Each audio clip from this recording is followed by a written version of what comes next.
Hi friends, today we'll talk about how to fix or how to solve your Duolingo app. To know how to fix or how to solve your Duolingo, you should just go to settings, then you click apps, default apps, app settings. Here in this list you'll enter to the app of Duolingo app.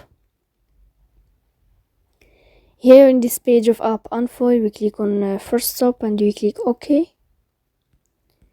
Then you will enter to the window of storage.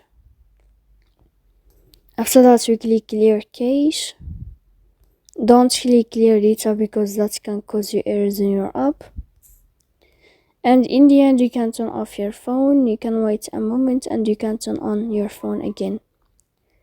So please don't forget to support us by like and subscribe. See you next time in another video and thank you for your attention.